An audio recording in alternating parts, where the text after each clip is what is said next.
In what has to be the fight of the year, Tyson Fury and Deontay Wilder both managed to show the skills that made them champions to fight their way to a split decision draw on the weekend. As it turns out, the O did not have to go. The British challenger, who had reportedly weighed around 400 pounds earlier in the year, weighed in at 256 pounds before the fight, a staggering 43 pounds heavier than the 212.5-pound American champ. But you wouldn't have known it once the bell rang, as Fury bobbed and weaved like a flyweight, mugging and taunting Wilder while confounding him with a variety of intelligent jabs. I started overthrowing my right hand because I really wanted to get him out of there, you know, and start overshooting. It felt like he had baby oil on him, too. He was slippery, you know. But when Wilder did land, he made it count. He staggered Fury in the 9th, and then, in the final round and needing something big, he finally landed that infamous right. Fury went down, absorbing a left as he did, and the fight looked done. I was like, you know what I'm saying? Because I really thought I had him out of there, because I followed back. I hit him with the right hand and followed with the left hook. And, you know, everyone knows I got heavy hands and I hit hard. And I literally seen this man's eyes rolling in the back of his head. When I seen Jack on the ground with him, you know, checking him, I'm like, it's over, you know. You know, only God knows how he got back up. How did I get up from the knockdowns? I don't know. I had a holy hand upon me tonight and brought me back. And I got a good fighting spirit, and, you know, I never say die. I get back up, and, you know, even in the 12th round when I got knocked down heavy, I got back up and probably won the round. Fought back and wobbled in a little bit as well, so. The judges scored the fight 115-111 to Wilder, 114-112 to Fury, and 113 even. The split draw means that Deontay Wilder retains his WBC championship belt, and both fighters remain undefeated. The fighters had nothing but respect for each other after the fight, and Fury in particular was quick to support his opponent. Listen, America should get behind Deontay Wilder. He's your man. Support him. Come on. The man deserves respect and credit for what he's achieved and what he's done in his life and career. He should be up there with the biggest stars in America. And he's proved himself last night on the highest level.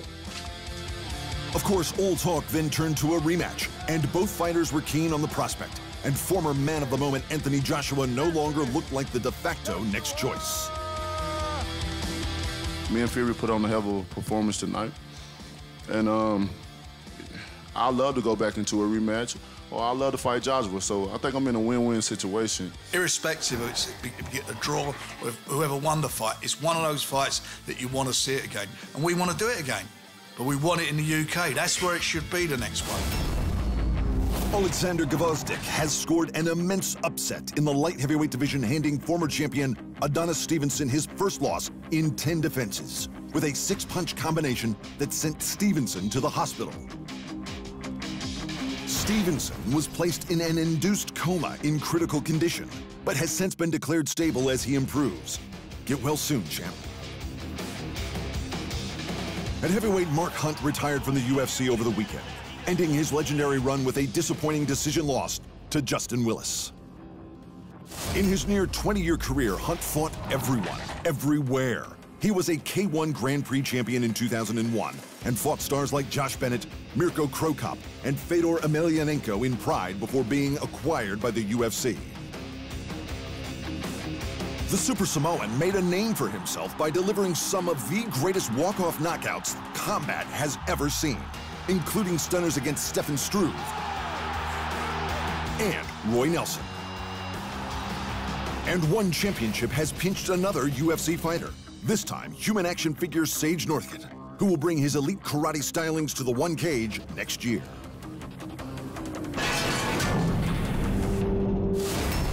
At UFC's tough finale, the welterweight division got a shakeup when Kamaru Usman mauled Rafael dos Anjos for 5 rounds for a performance bonus. Tough champion Juan Espino Diepa, Joseph Benavidez, and Roosevelt Roberts also got bonus checks.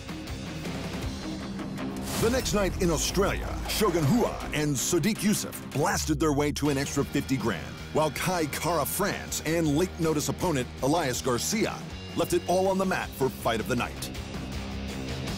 At Bellator 210, John Salter surprised everyone by tapping Chidi Njokuani with a rear naked choke on only 30 days' notice. Then, in Italy at Bellator 211, Brit Kent Kauppinen slept local boy Alessio Sakara with a short left and a clubbing right on the mat. In the boxing, Jarrett Hurd stopped a brave Jason Wellborn with a hellish body shot. Carlos Lacona claimed a split decision and the vacant IBF minimum weight title. And Marie-Eve Decaire upset Chris Natus for the IBF female super welterweight strap.